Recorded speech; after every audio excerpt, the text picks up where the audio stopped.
Hi friends. So today in this video we are going to learn about the TCP/IP layers and what and the working of the layers of TCP/IP. तो यहाँ पे हम लोग TCP/IP layers को compare करके देखेंगे OSI layers के साथ और इससे समझने की कोशिश करेंगे कि TCP/IP के जो layers है वो OSI के layers से कंपेयर करेंगे और समझने की कोशिश करेंगे कि आखिर इनके ये जो layers हैं TCP/IP के वो क्या क्या काम करते हैं। तो फर्स्ट ऑफ ऑल हम लोग यहाँ पर थोड़ा सा एक कंपैरिजन कर रहे हैं। तो कंपैरिजन कुछ ये है कि दिस पर्टिकुलर 3 लेयर्स OSI का जो ये 3 लेयर है, लेयर 7, लेयर 6 और लेयर 6, 7, 5, ये जो 3 लेयर जो टास्क एग्जीक्यूट करते हैं वो TCP/IP का एप्लीकेशन लेयर करता है। तो अब ये 3 लेयर के क्या क्या टास्क थे? तो 3 लेयर के टास्क थे। एप्लीकेशन लेयर का टास्क क्या था कि वो नेटवर्क से जो एप्लीकेशंस होते हैं उसको इंटरेक्ट कराते हैं with the help of application layers protocols like HTTP, FTP and all this. वहीं पे जब हम लोग प्रेजेंटेशन लेयर की बात करते हैं तो प्रेजेंटेशन लेयर का क्या टास्क था? तो प्रेजेंटेशन लेयर का टास्क था encryption, translation and compression. All these tasks are also deal with in TCP/IP in application layer. Whereas when we talk about session layer, तो session layer का क्या काम था? तो सेशन लेयर का काम था सेशन को स्टैब्लिश करना। ठीक है, तो मोर अबाउट सेशन की बात जब करते हैं तो सेशन लेयर का जो टास्क होता है यहाँ पे एप्लीकेशन लेयर और ट्रांसपोर्ट लेयर दोनों को मिला के कहीं किया जाता है।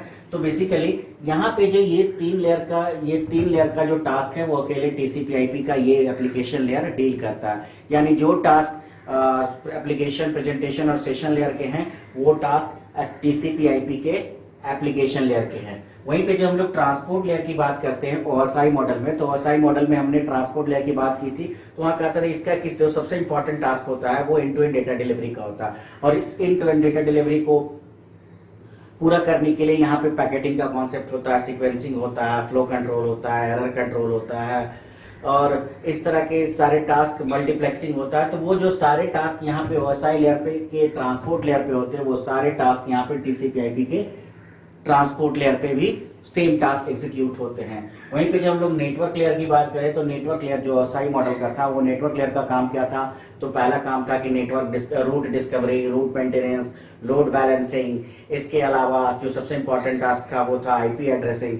तो ये जो टास्क यहाँ पे नेटवर्क लेयर डील करता है OSI मॉडल में, यही टास्क TCP/IP के इंटरनेट लेयर पे किया जाता है, या इसको हम लोग इंटरनेट लेयर और नेटवर्क लेयर भी कहते हैं TCP/IP में। तो जो टास्क यहाँ नेटवर्क लेयर OSI में एग्जीक्यूट करता है, जो सारे टास्क यहाँ पे जो फंक्शन यहाँ के नेटवर्क लेयर की है वही फंक्शन यहाँ के इंटरनेट लेयर की है।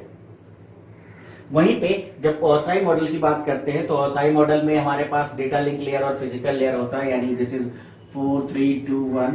तो ये जो हमारा दूसरा और पहला लेयर है यानी डेटा लिंक लेयर और फिजिकल लेयर, ये दोनों लेयर का जो टास्क होता है वो अकेले TCP/IP का नेटवर्क एक्सेस लेयर उस फंक्शन को एग्जीक्यूट कर, वो सारे फंक्शंस को एग्जीक्यूट करता है। तो डेटा लिंक लेयर पे क्या क्या फंक्शन एग्जीक्यूट होते हैं? तो जैसा कि हमने वहां पढ़ा था डेटा लिंक लेयर को फर्दर 2 भाग में डिवाइड किया गया था, मैक्स सब लेयर और logical link control sub layer. तो वहां क्या टास्क एग्जीक्यूट हो रहे थे? तो किस कनेक्शन सर्विसेज किस तरह का होगा, फ्रेमिंग किस तरीके से होगा, फ्लो कंट्रोल कैसे होगा, एरर कंट्रोल कैसे होगा, लॉस कंट्रोल कैसे किया जाएगा, इसके अलावा मीडिया एक्सेस कैसे होगा, मीडिया का लिए जो फिजिकल एड्रेसिंग की जब बात करते हैं तो वो कैसे होगा।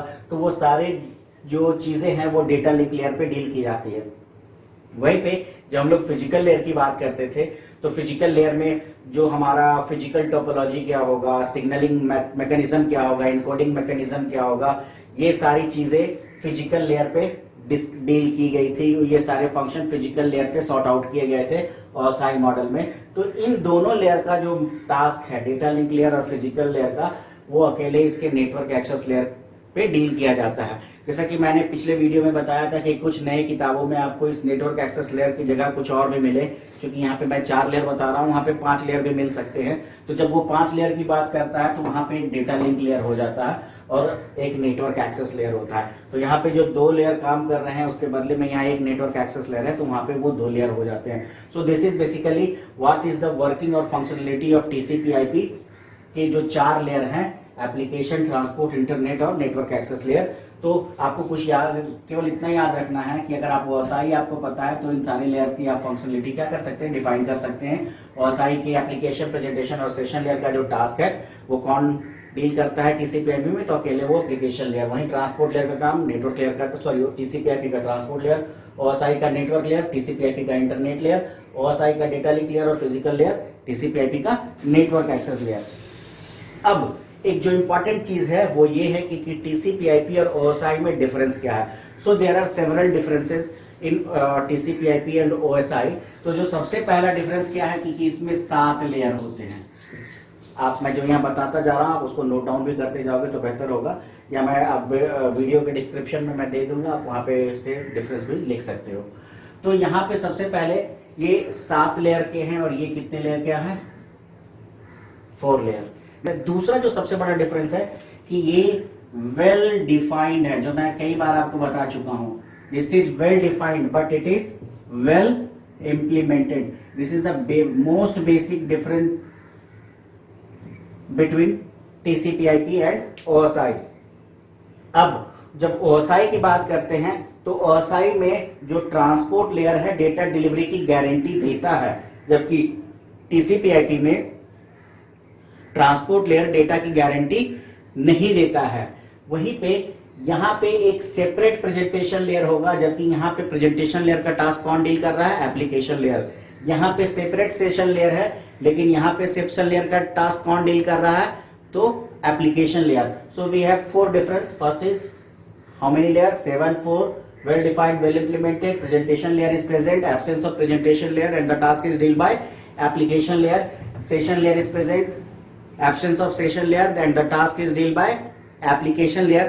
वहीं पे जब हम लोग बात करें यहाँ के नेटवर्क लेयर की, तो यहाँ पे जो नेटवर्क लेयर होता है कनेक्शन, OSI में कनेक्शन ओरिएंटेड और कनेक्शन लेस दोनों तरह की सर्विसेज प्रोवाइड करता है नेटवर्क लेयर OSI का। कैसे, तो हमने पढ़ा था कि यहाँ 2 तरह की स्विचिंग, जो हम लोग सर पैकेट स्विचिंग की बात कर रहे थे तो वहां पे हमने देखा था डेटाग्राम और ये। जबकि ट्रांसपोर्ट लेयर में नेटवर्क लेयर केवल और केवल कनेक्शन लेस सर्विस की बात करता है, ये कनेक्शन ओरिएंटेड सर्विस की बात नहीं करता है। यहां पे OSI में जितनी भी सर्विसेज हैं वो वेल डिफाइंड है और इंटरफेस है वो भी वेल डिफाइंड है, जबकि यहाँ पे जो इंटरफेस है और जो सर्विसेज है वो वेल डिफाइंड नहीं है। उसके पीछे का रीजन ये है कि ये इंप्लीमेंटेड भी, और जो भी सुधार होना है इसी में होना है, जो नई चीजें आनी है इसी में जुड़ती जानी है, फ्रेश कुछ नहीं होता है, जो ऑलरेडी है और इसी में जोड़ना है, इसी में हटाना है। इसीलिए ये वेल डिफाइंड नहीं है और यहाँ पे जो इंटरफेसेस है और सर्विसेज उतने बेहतर तरीके से डिफाइंड नहीं है जितने बेहतर तरीके से यहाँ पे डिफाइंड है। तो ये सारी कुछ डिफरेंसेस है OSI और TCP/IP के बीच में। तो बेसिकली जब हम लोग बात करें OSI और TCP/IP की, तो TCP/IP की हिस्ट्री भी हमने देखी, दोनों के बीच में कंपैरिजन भी देखा, डिफरेंसेस भी देखे और TCP/IP किस तरीके से काम करता है ये भी देखा। और सबसे इंपॉर्टेंट बात है कि TCP/IP है तभी इंटरनेट है। तो TCP/IP का अगर फीचर के बारे में डिस्कस किया जाए तो यहाँ पे एक सबसे इंपॉर्टेंट फीचर है कि TCP/IP आज की डेट में हर वेंडर इसको इस्तेमाल करता है, चाहे वो हार्डवेयर बनाने वाला हो या सॉफ्टवेयर बनाने वाला हो, क्योंकि आज हर वेंडर जो भी हार्डवेयर या सॉफ्टवेयर बना रहा है वो नेटवर्क के लिए बना रहा है। और नेटवर्क की जब हम बात करते हैं आज के डेट में तो इंटरनेट की बात कर रहे हैं, और इंटरनेट इसी TCP/IP पे चल रहा है। तो ये बहुत ही जरूरी होता है कि TCP/IP वो वेंडर इस्तेमाल करे। सो ये एक बहुत बड़ा कैरेक्टरिस्टिक्स जुड़ा हुआ है TCP/IP के साथ। तो यहाँ पे खत्म होता है हमारा पूरा का पूरा नेटवर्क। Thank you.